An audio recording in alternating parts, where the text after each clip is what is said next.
দেখেন আসলে আল্লাহ পাক রব্বুল আলামিন যাকেই ভালোবাসেন। তবরানী শরীফের এক হাদিসে নবীজি বলছেন, ইন্নাল্লাহা ইউতিল মালা লিমান ইউহিব্বু ওয়া মান লা ইউহিব্বু। আল্লাহর হাবিব বলেন যে আল্লাহ তাআলা তো ধন সম্পদের মালিক, মাল দৌলত আল্লাহ তো যাকে চান তাকেই দেন, কিন্তু একমাত্র ঈমানের দৌলত আল্লাহ তাকেই দেন যাকে আল্লাহ খুব বেশি ভালোবাসেন। ওয়া আতাহুল ঈমান, আল্লাহ ঈমান শুধু তাকেই দান করেন লিমান ইউহিব্বু, যাকে আল্লাহ খুব বেশি ভালোবাসেন। এই যে আল্লাহ পাক আমাদেরকে ঈমানি দৌলত দান করছেন বিধাই তো আমরা এখানে আসতে পারছি। ঈমানি দৌলত পেয়ে আর একবার শুকরিয়া আদায় করি, বলি আলহামদুলিল্লাহ। দেখেন আল্লাহ পাক রব্বুল আলামিন আমাদেরকে পৃথিবীতে প্রেরণ করেছিলেন তার গোলামি করার জন্য। 5 জায়গায় আল্লাহ পাকের গোলামি করার জন্য আল্লাহ পাক আমাদের নির্দেশনা দিয়েছেন। 1 নম্বর ব্যক্তিগত জীবনে, 2 পারিবারিক জীবন, 3 সামাজিক জীবন, 4 রাষ্ট্রীয় জীবন, 5 অর্থনৈতিক জীবন। এই 5টি জায়গায় আল্লাহ পাক রব্বুল আলামিনের গোলামি প্রমাণ করার নামই হলো ঈমানদার। আমার ব্যক্তিগত জীবনে যদি ইসলাম থাকে কিন্তু পারিবারিক জীবন ইসলাম নাই, তার মানে আমি পারিবারিক জীবনে আল্লাহকে রব হিসাবে স্বীকৃতি দেই নাই। ব্যক্তিগত জীবনে আল্লাহকে মানলাম, পারিবারিক জীবনে মানলাম, কিন্তু সামাজিক জীবনে আল্লাহকে আমরা রব হিসেবে স্বীকৃতি দেই নাই, মানে আল্লাহর আইন পালন করছি না।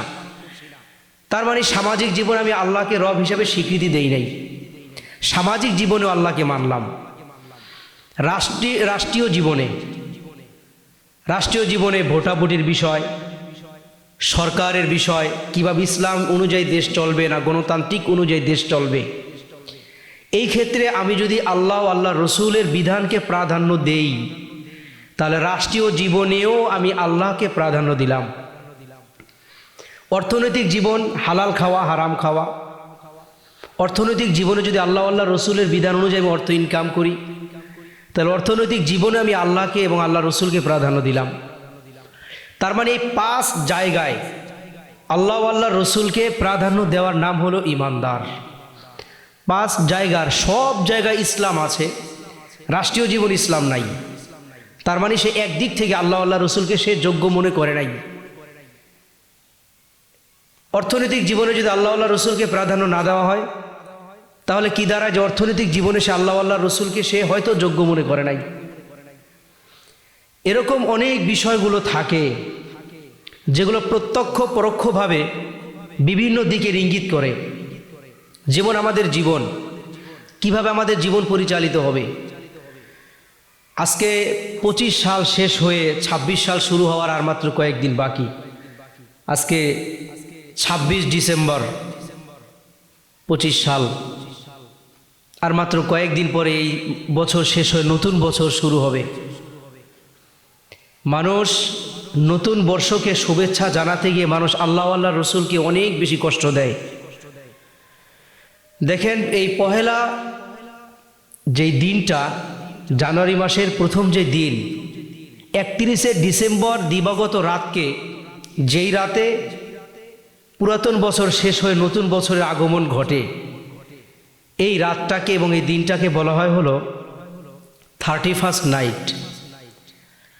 এই দিনকে কেন্দ্র করে মুমিন মুসলমানেরা আসলে দেখেন এই দিনটা আসলে 31st নাইট, এটা হলো খ্রিস্টানদের একটি ধর্মীয় উৎসব। এই রাতে তারা বিভিন্ন ধরনের আয়োজন করে, গান বাজনা, ঢোল তবলা, আতশবাজি, কনসার্ট, ডিজে পার্টি সহ তরুণ তরুণীদের নাচানাচি, বিভিন্ন প্রজাতির আনন্দ উল্লাস তারা করে থাকে শুধুমাত্র নববর্ষকে স্বাগত জানাবার জন্য। এই রাতটার উদ্ভাবককে যতদূর জানা যায় ইতিহাসে, জুলিয়াস সিজার নামীয় এক রোমের শাসক, তিনি সর্বপ্রথম এই 31শে ডিসেম্বর দিবাগত রাতকে আনন্দ উল্লাসের সাথে পালন করার প্রথা তিনি চালু করেন। কেন? তাদের একটি মূর্তি ছিল, যেই মূর্তির নাম ছিল জানুস দেবতার একটাই দেহ, একটা মাথা, কিন্তু তার চেহারা ছিল 2টো। এই সামনের দিকে এক চেহারা, পিছনের দিকে আর এক চেহারা ছিল। 2টো হাত ছিল, এক হাতে ছিল চাবি আর এক হাতে ছিল লাঠি। তাদের বিশ্বাস ছিল সমস্ত কল্যাণ অকল্যাণ এবং সমস্ত ভালাই সব কিছু নির্ভর করে জানুস দেবতার সন্তুষ্টি অসন্তুষ্টির উপরে। এই বিশ্বাস তাদের ছিল। তাই তারা 31শে ডিসেম্বর দিবাগত রাতে 12টা বাজার আগে পিছনের মাথার কাছে গিয়ে তারা কৃতজ্ঞতা আদায় করতো আর বলতো, প্রভু, পিছনের বছর যে ভালো সুখে শান্তিতে সমৃদ্ধির সাথে ছিলাম, এ সব কিছু আপনার সন্তুষ্টির কারণেই। আপনি আমাদের প্রতি সন্তুষ্ট ছিলেন বিদায়ী বিগত বছর খুব আনন্দ উল্লাসে কাটাইছি। তার মানে তারা সমস্ত কিছুর ভালাই কল্যাণ সব কিছু নির্ভর করত এই জানুস দেবতার সন্তুষ্টি অসন্তুষ্টির উপরে। আর ইসলাম কি বলে? ইসলাম বলে ওয়াল কদরি খায়রিহি ওয়া শাররিহি মিনাল্লাহি তাআলা। ইসলাম বলে কল্যাণ অকল্যাণ সব কিছুর মালিক হলেন একমাত্র রব্বুল আলামিন।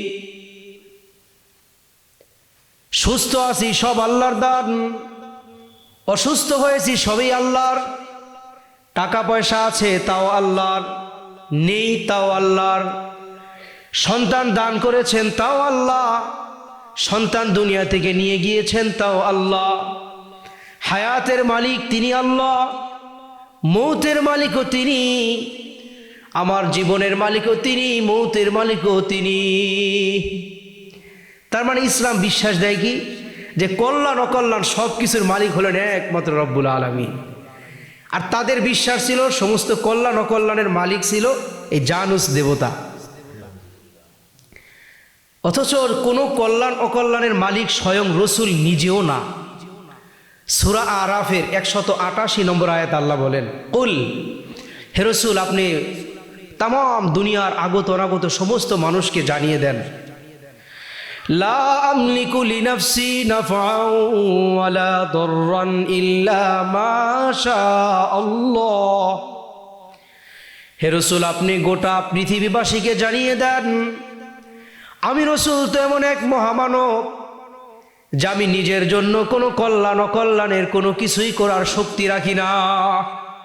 মানে রসুল, আল্লাহ রসুলকে বলান যে হে রসুল, আপনি বলে দেন যে আপনি নিজেও নিজের জন্য কোনো কল্যাণজনক, নিজের জন্য কোনো অকল্যাণজনক কোনো কাজ আপনি করতে পারেন না। সব কিছু ইল্লা মা শা আল্লাহ, সব কিছু আমি রব্বুল আলামিনের ফয়সালাতেই হয়। ইসলাম হলো এই শিক্ষা দেয়।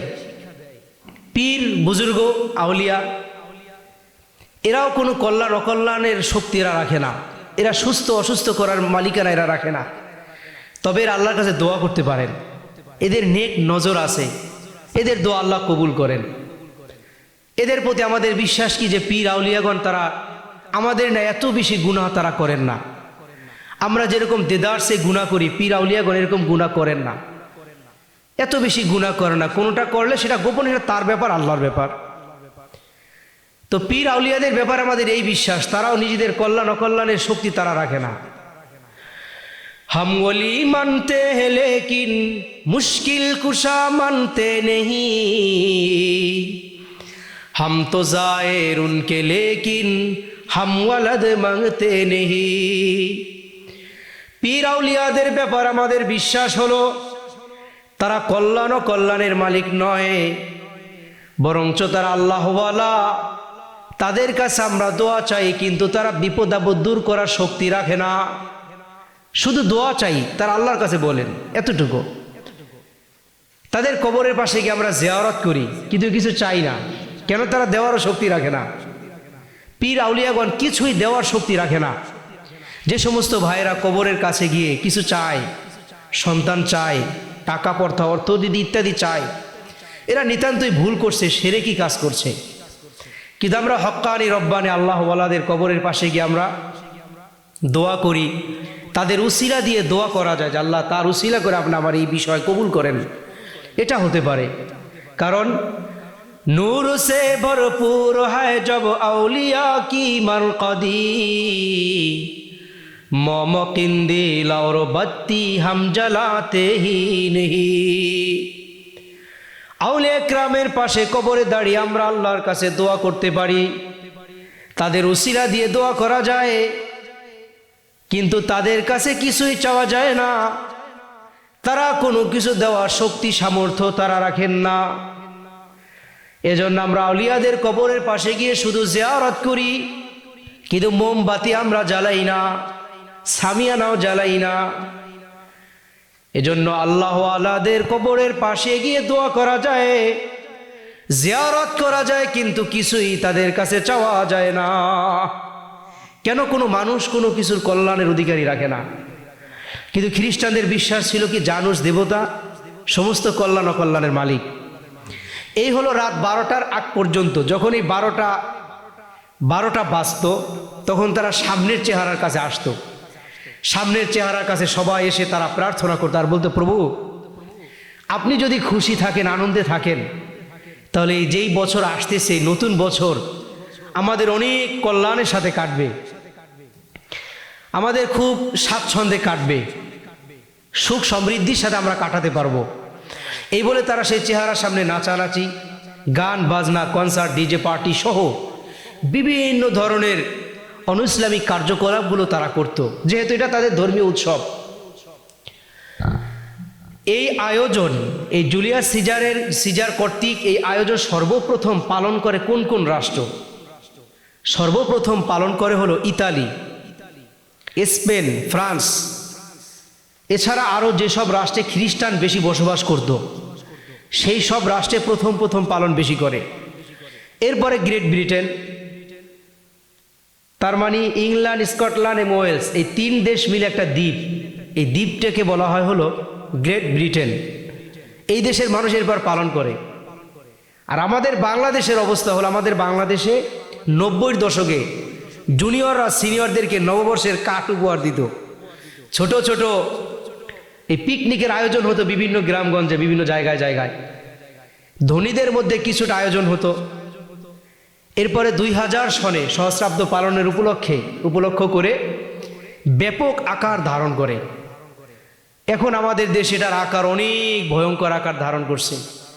নববর্ষ আসলেই মানুষ গান বাজনা, নাচানাচি, ডিজে পার্টি সহ বিভিন্ন ধরনের অনৈসলামিক কার্যকলাপগুলো করে থাকে। অথচ এটা একটা ধর্মীয় উৎসব ছিল খ্রিস্টানদের, কিন্তু এখন আমরা মুসলমানেরা তাদের অনুষ্ঠানকে আমরা নিয়ে আসছি। মানে ব্যাপারটা কি হলো? অথচ কোনো ধর্মে এক ধর্মের উৎসব আর এক ধর্ম পালন করবে, এটা অন্য ধর্মেও কিন্তু বৈধ নাই। আমি হিন্দু ধর্ম নিয়ে কিছু পড়াশোনা করেছি, তো দেখেছি যে আসলে অন্য ধর্মের উৎসবগুলোকে আর এক ধর্মের মানুষ পালন করবে, এটা অন্য ধর্মের বিধান না। যেমন আমাদের মসজিদে হিন্দু নামাজ পড়বে, এটা হয় না। কিন্তু আমরা মুসলমানের এমন হলাম যে আমরা আসলে অন্য ধর্মের সংস্কৃতিগুলোকে আমরা নিজেদের জন্য হাওলাত করে নিয়ে আসতেছি। এটা তো নিতান্তই দুঃখজনক বিষয়। এই অনৈসলামিক কার্যকলাপগুলো অনেকগুলো কারণে এই নববর্ষের কার্যকলাপগুলোকে, নববর্ষকে স্বাগত জানানো, ইসলাম ধর্ম এই পদ্ধতিতে কয়েকটি কারণে নিষেধ করে। তার মধ্যে একটা কারণ হলো, এটা হলো অন্যদের সংস্কৃতি, অন্য ধর্মের, খ্রিস্টান ধর্মের ধর্মীয় একটা সংস্কৃতি। আর অন্য ধর্মের সংস্কৃতি গ্রহণের ব্যাপারে আল্লাহ রসুলের কি মন্তব্য? আল্লাহ পাক রব্বুল আলামিন সূরা মায়েদার 51 নম্বর আয়াত আল্লাহ বলেন, ইয়া আইয়ুহাল্লাযীনা আমানু লা তাত্তাখিযুল ইয়াহুদা ওয়ান নাসারা আউলিয়া। আল্লাহ বলেন, হে মুমিনগণ শোনো, ইহুদি কিংবা খ্রিস্টানদের কোনো কালচার তোমরা অবলম্বন করবে না, তাদেরকে বন্ধুরূপে তোমরা গ্রহণ করো না। বাদুহুম আউলিয়া ও বাদ, তারা একে অপরের বন্ধু। ওয়া মান ইয়াতাওয়াল্লাহুম মিনকুম ফাইন্নাহু মিনহুম। আল্লাহ বলেন, হে মুমিন, তোমাদের মধ্যে কোনো নারী পুরুষ যদি অন্য ধর্মের কাউকে বন্ধু বানায়, অন্য ধর্মের কোনো সংস্কৃতিকে নিজের সংস্কৃতি বানায়, তাহলে ধরে নিও সে তাদেরই দলভুক্ত। আবু দাউদ শরীফের 4031 নম্বর হাদিসে রয়েছে, আন আব্দুল্লাহ ইবনে উমর রাদিয়াল্লাহু আনহুমা قال قال رسول الله صلى الله عليه وسلم মান তাশাব্বাহা বিকওমিন ফাহুয়া মিনহুম। আব্দুল্লাহ ইবনে ওমর বলেন, রাসূল করিম সাল্লাল্লাহু আলাইহি ওয়াসাল্লাম বলেছেন, হে দুনিয়ার মানুষ শোনো, মান তাশাব্বাহা বিকওমিন, মুসলমান সম্প্রদায় যেই সম্প্রদায়ের বেশভূষা সংস্কৃতি অবলম্বন করবে, ফাইন্নাহু মিনহুম, সে তাদেরই দলভুক্ত হয়ে উঠবে। মুসলিম শরীফের 259 নম্বর হাদিসে রাসূল করিম সাল্লাল্লাহু আলাইহি ওয়াসাল্লাম বলেন, এই হাদিসটা হযরত আব্দুল্লাহ ইবনে ওমর থেকে রিওয়ায়াত, তিনি বলেন, খালিফুল মুশরিকিন ওয়া আউফুশ শাওয়ারিব। অর্থ হলো খালিফুল মুশরিকিন, মুশরিকরা যেই পথে চলে তাদের পরিপূর্ণ বিপরীত পথে তোমরা চলবে। মুশরিকদের কোনো আকার, মুশরিকদের কোনো সংস্কৃতি, কোনো বেশভূষা তোমরা ধারণ করো না। দেখেন, এই নববর্ষকে উদযাপন করতে গিয়ে যে অনৈসলামিক কার্যকলাপগুলো, এগুলোতে মূল্যবান এক হায়াত নষ্ট হয়, তো সে আল্লাহ পাকে হায়াত দান করেছিলেন নেক আমল করার জন্য। তিরমিজি শরীফের 2416 নম্বর হাদিসে হযরত আব্দুল্লাহ ইবনে মাসউদ রাদিয়াল্লাহু আনহু থেকে রিওয়ায়াত, তিনি বলেন, قال رسول الله صلى الله عليه وسلم لا تزول قدم ابن آدم يوم القيامة من عند ربه حتى يسأل عن خمس। আব্দুল্লাহ ইবনে মাসউদ বলেন, নবী বলেছেন, কিয়ামতের ময়দানে আল্লাহ পাক রব্বুল আলামিন এমন এক ময়দান কায়েম করবে যে আল্লাহ তাআলাকে 5টি প্রশ্নের উত্তর দেওয়া ছাড়া কোনো বনি আদম আল্লাহর আদালত থেকে এক কদম পরিমাণ সরতে পারবে না। 1 নম্বর প্রশ্ন হলো, আন উমরিহি ফিমা আফনা। 1 নম্বর হলো, তুমি তোমার জীবন কি রাসূলুল্লাহ সাল্লাল্লাহু আলাইহি ওয়াসাল্লামের তরিকায় কাটিয়েছো কি না? 1 নম্বর প্রশ্ন। 2 নম্বর, ওয়ান শাবাবিহি ফিমা আবলা, তুমি তোমার যৌবন কালকে তুমি কোথায় কাটিয়েছো? ইসলামের পক্ষে না ইসলামের বিপক্ষে? 3 নম্বর প্রশ্ন হবে, ওয়ান মালিহি মিন আইনা ইকতাসাবাহু, তুমি যে তোমার সম্পদ উপার্জন করেছো কোত্থেকে, কিভাবে, হালাল পথে না হারাম পথে? ওফিমা আনফাকাহু, খরচও করেছিলে কোথায়? আমরা বিবাহ উপলক্ষে নববর্ষকে শুভেচ্ছা জানাবার জন্য যেই টাকা পয়সা ব্যয় করি না কেন, বিশেষ করে গান বাজনা ইত্যাদির জন্য যে টাকা ব্যয় করি, তিরমিজি শরীফের 2416 এই হাদিসের দ্বারা বোঝা যায় যে আল্লাহ পাক রব্বুল আলামিন এই গান বাদ্য করার এই টাকার হিসাব পরিপূর্ণরূপে আল্লাহ ধরবেন। ওয়াফিমা আনফাকাহু, তুমি এই টাকাগুলো কোথায় খরচ করেছিলে? এই প্রশ্নের কারণে, এই প্রশ্নের জবাব সেই সমস্ত মানুষের জন্য খুবই কঠিন হবে যারা বিবাহ উপলক্ষে বা নববর্ষ উপলক্ষে গান বাদ্যর আয়োজন করে। দেখেন, আমরা আলেম ওলামারা বললে তো মানুষ মানতে চায় না, কিন্তু আমাদের সবার সেরে তাজ রাসূল করিম সাল্লাল্লাহু আলাইহি ওয়াসাল্লাম তো বলছেন, ওয়াফিমা আনফাকাহু, হে উম্মত তুমি কোথায় মাল ব্যয় করেছো? সব কিছু সম্পর্কে কিয়ামতের ময়দানে জিজ্ঞাসা করা হবে। শুধু কি তাই, রাসূল করিম সাল্লাল্লাহু আলাইহি ওয়াসাল্লাম নাসাই শরীফের 4446 নম্বর হাদিসে বলেন যে আসলে আমরা যে সমস্ত, এই হাদিসটা একটু পরেই নেই, যে আমরা যে অনুইসলামিক যে কার্যকলাপগুলো করি, গান বাদ্য ইত্যাদি যে আয়োজনগুলো করি, যে টাকা পয়সা ব্যয় করি, সব সম্পর্কে কিয়ামতের ময়দানে জিজ্ঞাসা করা হবে। কি জবাব দেব সেটা আমাদের দেখার বিষয়। দেখেন, নববর্ষ উপলক্ষে যারা এই সমস্ত গান বাদ্য আয়োজন করে, ইবনে হিব্বানের মধ্যে হযরত আবু হুরায়রা রাদিয়াল্লাহু আনহু থেকে একটি রিওয়ায়াত, আবু হুরায়রা আনহু থেকে রিওয়ায়াত, তিনি বলেন, قال رسول الله صلى الله عليه وسلم كل أمر ذي بال لا يبدأ فيه بحمد الله فهو أقطع। আল্লাহর হাবিব বলেন, যে কোনো বিষয়, যে কোনো মাস, যে কোনো বছর, যে কোনো কাজ যদি আল্লাহর প্রশংসা নিয়ে শুরু করা হয়, সেই কাজে, সেই কথায়, সেই আলোচনায় রব্বুল আলামিনের পক্ষ থেকে অনেক বেশি বরকত থাকে। কিন্তু যে সমস্ত কার্যকলাপ কাজগুলো আল্লাহর প্রশংসা নিয়ে বিসমিল্লাহ বলে বা আল্লাহর প্রশংসা নিয়ে শুরু করা হয় না, তাতে কোনো ধরনের কোনো বরকত থাকে না। তাহলে আমরা নববর্ষ উপলক্ষে যারা গান বাদ্যর আয়োজন আমরা যে সমস্ত মানুষেরা করি বা যেই অঞ্চলে যারাই করে থাকে, এরা বছরকে শুরু করলো আল্লাহর নামে শুরু করে নাই। আল্লাহর নামে বছর শুরু না করার কারণে এই বছরে তাদের বিভিন্ন ধরনের অশান্তি লেগে থাকবে। কারণ লা ইউবদাউ ফীহি বিহামদিল্লাহ ফাহুয়া আখতা। রাসূল বলেন আল্লাহর প্রশংসা নিয়ে যেহেতু শুরু করে নাই, সে তো এই কাজের মধ্যে এই বছরের মধ্যে কোনো ধরনের বরকত ইত্যাদি কিছুই থাকবে না। নানা প্রকারের গুনাহে মানুষ লিপ্ত হয়। সূরা লোকমানের 6 এবং 7 নম্বর আয়াত আল্লাহ বলেন, ওয়ামিনান নাসি মান ইয়াশতারি লাহওয়াল হাদিসি লিয়ুদিল্লা আন সাবিলিল্লাহ বিগাইরি ইলমিন ওয়া ইয়াত্তাখিযাহা হুজওয়া। এই লাহওয়াল হাদিস, মানুষ এই সমস্ত যে কার্যকলাপগুলো করে গান বাদ্য ইত্যাদি, এই সবগুলোকে কোরআনের ভাষায় বলা হয় লাহওয়াল হাদিস। এরপর যখন এদেরকে নিষেধ করা হয় যে ভাই তোমরা গান বাদ্য করো না, বিবাহ বন্ধন বলেন, নববর্ষ উপলক্ষ বলেন, যে কোনো বিষয়কে কেন্দ্র করেই আমরা যারা গানের আয়োজন করি, আলেম ওলামা যখন নিষেধ করে তখন মানুষ কেমন করে আল্লাহ পাক এই বর্ণনা সূরা লোকমানের 7 নং আয়াত আল্লাহ দিচ্ছেন। আল্লাহ বলেন, ওয়াইদা তুতলা আলাইহি আয়াতুনা ওয়াল্লা মুস্তাকবিরান কাআল্লাম ইয়াসমাহা কাআন্না ফি উযুনাইহি ওয়াকরা।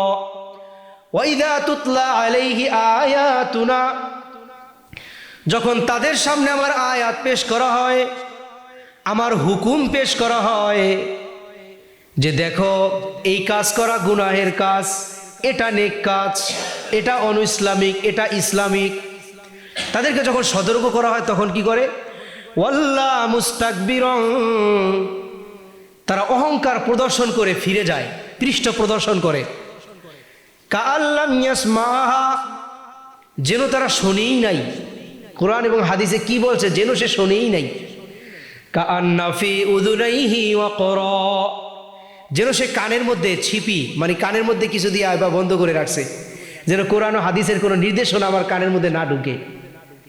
আল্লাহ বলেন, হে রাসূল ফাবাশশিরহু বিআযাবিন আলীম, এদেরকে বড় যন্ত্রণাদায়ক শাস্তির এক সুসংবাদ দিয়ে দেন। এজন্য মেরে দোস্ত বুজুর্গ, কোন অবস্থাতেই যেন অনইসলামিক কার্যকলাপ কমসে কম আমার দ্বারা না হয়। বিবাহ উপলক্ষ করে আমরাই তো আমাদের মেয়ে ছেলে ইত্যাদির আয়োজনগুলো করে থাকি। নববর্ষ উপলক্ষ করে অনেকেই নাও করতে পারি, কিন্তু বিবাহ উপলক্ষ করে অনেকেই কিন্তু গান বাদ্যর আয়োজন করে থাকি। এই আয়াতগুলো কি দাবি রাখে? আপনি যদি আয়াতগুলো না মানেন, আমি যদি আয়াতগুলোর হুকুম না মানি, কে মানবে বলেন? খ্রিস্টান ইহুদিরা তো কোরআন মানতে আসবে না। এই গান বাদ্য ইত্যাদিতে যে সমস্ত সম্পদ অপচয় হয়, আল্লাহ পাক রব্বুল আলামিন সূরা আনআমের 141 নম্বর আয়াতে বলেন, ওয়ালা তুসরিফু ইন্নাহু লা ইউহিব্বুল মুসরিফিন। হে মানুষ, তোমরা সম্পদ অপচয় করো না। যে সম্পদ আমি তোমাদেরকে দিয়েছিলাম এই সম্পদের অপচয় করিও না, কারণ ইন্নাহু লা ইউহিব্বুল মুসরিফিন, আল্লাহ সম্পদ অপচয়কারীকে ঘৃণা করেন, অপছন্দ করেন। এজন্য সম্পদকে অপচয় না করা, যে কোনো কাজেই।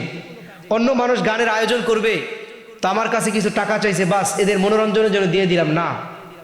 আপনি বলতে পারেন আমি তোমাকে 500 চেয়েছো, 1000 দিতে প্রস্তুত, তোমরা যদি খেতে চাও তাহলে। কিন্তু গান বাদ্য ইত্যাদির আয়োজন করবে, এই জন্য আমি তোমাদেরকে 1 টাকাও দেবো না। এতটুকু কথা বলে দেওয়াটাও তো ইমানের একটা পরিচায়ক। আল্লাহ পাক আমাদের তৌফিক দান করেন। দেখেন, এই গান বাদ্য ইত্যাদির মাধ্যমে কি হয়? সমাজের আল্লাহ আল্লাহ রসুল তো 1 নম্বর কষ্ট পানি, 2 নম্বর মুমিন মুমিনাত কষ্ট পায়। আল্লাহ পাক রব্বুল আলামিন সূরা আহজাবের 57 নং আয়াতে বলেন, ইন্নাল্লাযীনা ইউযুনাল্লাহা ওয়া রাসূলাহু, আল্লাহ বলেন যারা আল্লাহ ও আল্লাহর রাসূলকে কষ্ট দেয়, লানাহুমুল্লাহু ফিদ দুনিয়া ওয়াল আখিরাহ, আল্লাহ তাদের দুনিয়া এবং আখিরাতে অভিশাপ দেন। অভিশাপ দুনিয়াতে আল্লাহর অভিশাপের অর্থ হলো দুনিয়াতে সে প্রশান্তির জীবন যাপন করতে পারবে না। বন্ধু, টাকা পয়সা থাকলেই সুখ আসে না, বিল্ডিং থাকলেই খুব সুখ আসে এমনটা নয়। আল্লাহর যদি দয়া থাকে গাছতলাতেও সুখ হতে পারে। লাআনাহুমুল্লাহু ফিদ দুনিয়া ওয়াল আখিরাহ, যারা আল্লাহ ও আল্লাহ রসুলকে কষ্ট দেয় তাদেরকে আল্লাহ দুনিয়া এবং আখিরাতে অভিশাপ দেন। ওয়া আ'আদ্দা লাহুম আযাবাম মুহিনা, এবং আল্লাহ পাক তাদের জন্য প্রস্তুত করে রেখেছেন হীন, অপছন্দনীয়, নিকৃষ্ট ধরনের শাস্তি। গান বাদ্য করার কারণে কি হয়, আশপাশের মানুষ যেই পরিমাণে কষ্ট পায়, পাড়া প্রতিবেশী কষ্ট পায়। এই কথাগুলো মনোযোগ দিয়ে শুনবেন। পাখালি কষ্ট পায়, পাখিরা। আপনি দেখবেন 31 নাইটকে উপলক্ষ করে কিংবা ঈদের চাঁদের দিন যে সমস্ত বাজিগুলো ফুটায়, দেখবেন পাখিগুলো কিভাবে গাছ থেকে উড়ে উড়ে এদিক সেদিক চলে যায়। খুবই কষ্ট পেয়ে তারা বাসা ছেড়ে আরেক জায়গায় যায়। এই যে কষ্ট যে পায়, আল্লাহ পাক বলেন 58 নম্বর আয়াত সূরা আহজাবে আল্লাহ বলেন, ওয়াল্লাযীনা ইউযুনাল মুমিনিনা ওয়াল মুমিনাতি বিগাইরি মাকতাসাবু, যারা মুমিন মুসলমান নারী পুরুষদেরকে যারা কষ্ট দেয়, ফাকাদ বিগাইরি মাকতাসাবু, অন্যায় অপরাধ ছাড়া, ফাকাদ ইহতামালু বুহতানা ওয়া ইসমাম মুবিনা, তারা সুস্পষ্ট গুনাহের এক মস্ত বড় এক গুনার কাজ তারা করলো। নাসাই শরীফের 4446 নম্বর হাদিসে হযরতে আন আমর ইবনে শারীদ قال سمعت শারীদা ইয়াকুল সামি'তু রাসূলুল্লাহি সাল্লাল্লাহু আলাইহি ওয়াসাল্লাম, আমর ইবনে শারীদ তিনি বলেন আমি হযরতে শারীদ থেকে কথা শুনেছি। আর হযরত শারীদ তিনি বলেন আমি নবীকে বলতে শুনেছিলাম, নবী বলেছেন যে কিয়ামতের ময়দানে এমন এক মাঠ কায়েম হবে, মান কতালা উসফুরান আবাথান আজ্জা ইলাল্লাহি তাআলা, যারা একটা ছোট্ট চড়ুই পাখিকে যারা কষ্ট দেয়, একটা চড়ুই পাখিকে যে হত্যা করবে, কিয়ামতের ময়দানে চড়ুই আল্লাহর কাছে আজ্জা ইলাল্লাহি আজ্জা ওয়াজাল করবে, বলে মালিক ইন্না ফুলানান, অমুক ব্যক্তি কতালানি আবাথান, আমাকে অপরাধ ছাড়া, আমাকে অনর্থক আমাকে হত্যা করেছে, কষ্ট দিয়েছে, আমার বাসা ভেঙে দিয়েছে। ওয়ালাম ইয়াকতুলনি লিমানফাআতিন, কোনো কল্যাণের জন্য আমাকে সে হত্যা করে নাই। এভাবে সে মানুষের নামে আল্লাহর কাছে আদালত দায়ের করবে, মামলা দায়ের করবে, এবং তাদের সেই সমস্ত সাক্ষী সেই মামলা আল্লাহ গ্রহণও করবেন। এজন্য আমাদের কি পরিমাণ আমাদের দ্বারা দেখেন অনইসলামিক কার্যকলাপগুলো হয়ে থাকে। মেরে মুহতারাম, মুসলিম শরীফের 48 নম্বর হাদিসে রয়েছে আন নবী হুরায়রা রাদিয়াল্লাহু আনহু قال قال رسول الله صلى الله عليه وسلم من كان يؤمن بالله واليوم الآخر فلا يؤذي جاره। আবু হুরায়রা বলেন রাসূল বলেছেন যারা নাকি আখিরাতে বিশ্বাসী, মান কানা ইউমিনু বিল্লাহি ওয়াল ইয়াউমিল আখির, যারা এক আল্লাহকে বিশ্বাস করে, আখিরাত দিবসকে যারা বিশ্বাস করে, তারা যেন ফালা ইউদি জারহু, তারা যেন কোনো প্রতিবেশীকে কষ্ট না দেয়। মেরে মুহতারাম, গান বাজনার মাধ্যমে প্রতিবেশী কষ্ট পায়, গান বাজনার মাধ্যমে মাখলুকাত কষ্ট পায়, গান বাজনার মাধ্যমে পাড়া প্রতিবেশী কষ্ট পায়, গান বাজনার মাধ্যমে গোটা ফেরেশতাকুল কষ্ট পায়, গান বাজনার মাধ্যমে রসুল কষ্ট পান, গান বাজনার মাধ্যমে স্বয়ং আল্লাহ রব্বুল আলামিন কষ্ট পায়। এজন্য কাউকে কষ্ট না দেওয়া। আমরা তো আসছিলাম মানুষকে কষ্ট দেওয়ার জন্য না, আমরা এসেছিলাম তো এক সুখময় এক জীবন মানুষকে উপহার দেওয়ার জন্য। রসুল দুনিয়াতে এসেছেন মানুষকে শান্তিময় এক জীবন উপহার দেওয়ার জন্য। কিন্তু আমরা কি করছি মেরে মুহতারাম? আহা, আল্লাহ তাআলা মানুষকে বানিয়েছিলেন বড় শখ, বড় আপন ভেবে। যাই হোক, রসুল করিম সাল্লাল্লাহু আলাইহি ওয়াসাল্লাম এই জাতীয় আর অনেক কথাগুলো বিভিন্ন হাদিসে বলেছেন, আমাদেরকে সতর্ক করেছেন মানুষকে কষ্ট না দেওয়ার জন্য। রসুল বলেছেন, আল মুসলিমু মান সালিমাল মুসলিমুনা মিন লিসানিহি ওয়া ইয়াদিহি, সবচাইতে ভালো মুসলমান হলো সে যে হাতের দ্বারা পায়ের দ্বারা কাউকে কষ্ট দেয় না। গান বাদ্য এগুলো তো আমাদের হাতের কামাই, হাতের টাকা দিয়ে আমরা এগুলো আয়োজন করি। এই বাজি ফুটানো তো আমাদের টাকাই হয়ে থাকে। এই সমস্ত কার্যকলাপগুলো আমাদের হাতের কামাই, হাতের মাধ্যমে হয়ে থাকে। এই গান বাদ্য ইত্যাদি করার মাধ্যমে আখিরাতের পথগুলো আমাদের জন্য কঠিন হয়ে যায়। সূরা বনী ইসরাঈলের 36 নম্বর আয়াত আল্লাহ বলেন, ইন্নাস সামআ ওয়াল বাসারা ওয়াল ফুআদা কুল্লু উলাইকা কানা আনহু মাসউলা। কিয়ামতের ময়দানে কানকে জিজ্ঞাসা করা হবে, মুখকে জিজ্ঞাসা করা হবে, হাতকে পাকে সব অঙ্গ প্রত্যঙ্গকে জিজ্ঞাসা করা হবে। সূরা ইয়াসিনের 65 নম্বর আয়াত আল্লাহ বলেন, আল ইয়াওমা নাখতিমু আলা আফওয়াহিহিম ওয়া তুকাল্লিমুনা আইদিহিম ওয়া তাশহাদু আরজুলুহুম বিমা কানু ইয়াকসিবুন। আল্লাহ পাক এখান থেকে কথা আসার শক্তিকে আল্লাহ বন্ধ করে দিবেন। আল্লাহর সাথে কথা বলবে, ঠোঁটে কথা বলতে পারবে, হাত কথা বলবে, চক্ষু কথা বলবে, কান কথা বলবে, পা কথা বলবে, সমস্ত অঙ্গ প্রত্যঙ্গগুলো বলবে, মালিক আমার দ্বারা টাকা ইনকাম করে এই হাতের কামাই দিয়ে সে অনইসলামিক কার্যকলাপগুলো করেছে। চক্ষু বলবে আমার দ্বারা বেগানা নারীকে দেখেছে। মুখ বলবে আমার দ্বারা অন্য মানুষকে সে অকথ্য ভাষায় গালিগালাজ করেছে, কষ্ট দিয়েছে। সূরা নূরের 24 নম্বর আয়াত আল্লাহ বলেন, ইয়াওমা তাশহাদু আলাইহিম আলসিনাতুহুম। আলসিনাতুন মানে জিহ্বা, জিহ্বাও কথা বলবে। এমনি ভিতর থেকে কথা আসার শক্তিকে আল্লাহ বন্ধ করে রাখবেন। আল্লাহ যদি জিহ্বাকে কথা বলার শক্তি না দেন, তাহলে অপরকে গালি দিয়ে সেটা বলবে কিভাবে? এজন্য জিহ্বা কথা বলবে, কিন্তু ভিতর থেকে কথা আসা আল্লাহ বন্ধ করে দিবেন। পা কথা বলবে, পা। এই জন্য মেরে মোহতারাম, আখিরাতের পথকে সহজ করা চাই। দেখেন, একটি বছর গিয়ে নতুন বছরের যে আগমন আমাদের হচ্ছে, এই তো আর মাত্র 4 দিন 5 দিন পরেই তো নতুন বছর শুরু হবে, 26 সাল শুরু হবে। বছরের শুরুটা কিভাবে কাটাবো, ইসলাম কি দিক নির্দেশনা দেয়? আসলে ইসলাম তেমন একটা ধর্ম, কমপ্লিটলি এক ধর্ম, কোনো অন্য ধর্ম থেকে কোনো সংস্কৃতি হাওলাত করে আনা দরকার আমাদের হয় না। আমাদের ব্যক্তি জীবন পরিচালনার জন্য অন্য ধর্মের কোনো প্রয়োজন নাই। আমার পারিবারিক জীবন পরিচালনার জন্য অন্য ধর্মের কোনো সংস্কৃতি প্রয়োজন নাই। আমার অর্থনৈতিক জীবনের জন্য, আমার রাষ্ট্রীয় জীবনের জন্য অন্য ধর্মের কোনো সংস্কৃতি আমার গ্রহণ করার কোনো দরকার নাই। কারণ ইসলাম একবারে মিনাল বিদায়াতি ইলান নিহায়া, মিনাল মাহিয়া ইলাল মামাত, জন্ম থেকে মৃত্যু পর্যন্ত সব বিষয় বিধান ইসলাম, আল্লাহ রসুল সব কিছু সংরক্ষণ করে রেখেছে। ইসলাম একবার কমপ্লিটলি এক ধর্ম।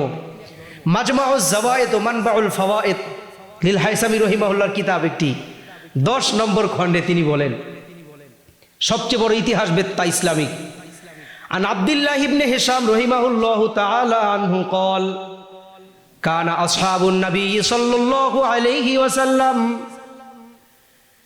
হযরত আব্দুল্লাহ ইবনে হিশাম তিনি বলেন যে যখন আমি দেখছি সাহাবী ইকরাম ইয়াতাআল্লামুনা হাদা দুআ,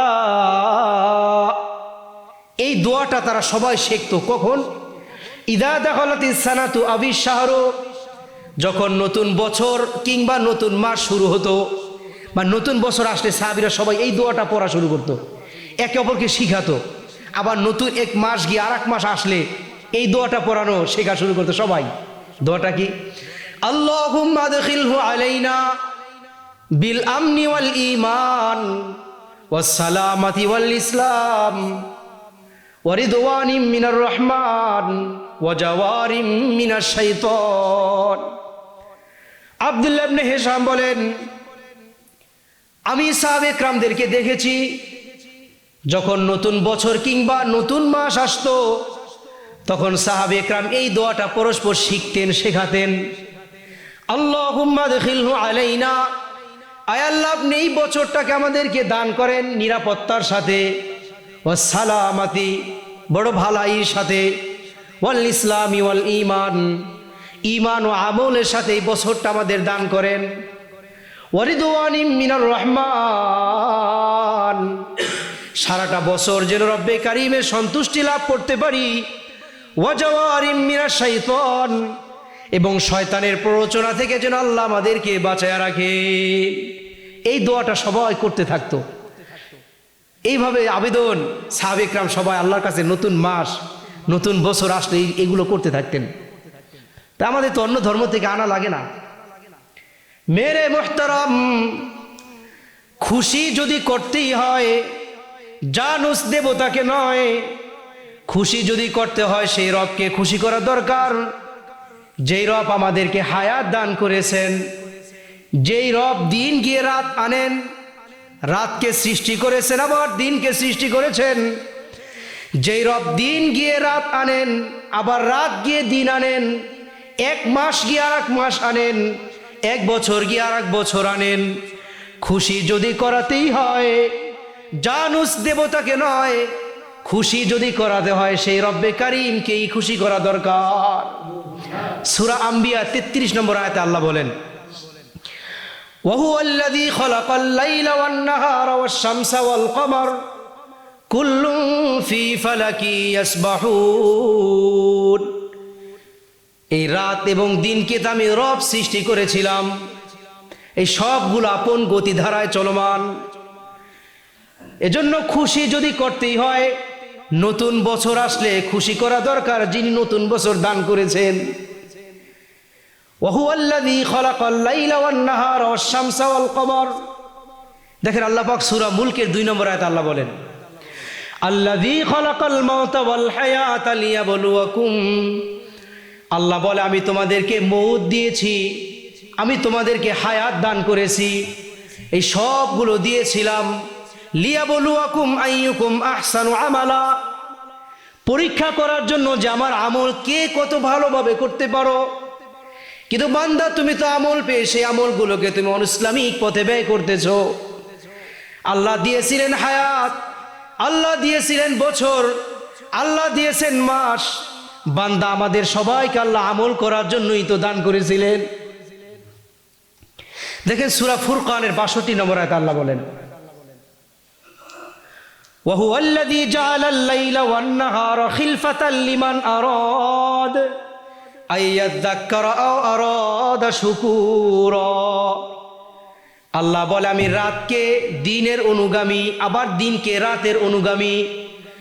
রাত শেষ হতে হতেই দিন চলে আসে, দিন শেষ হতে হতে আবার রাত চলে আসে।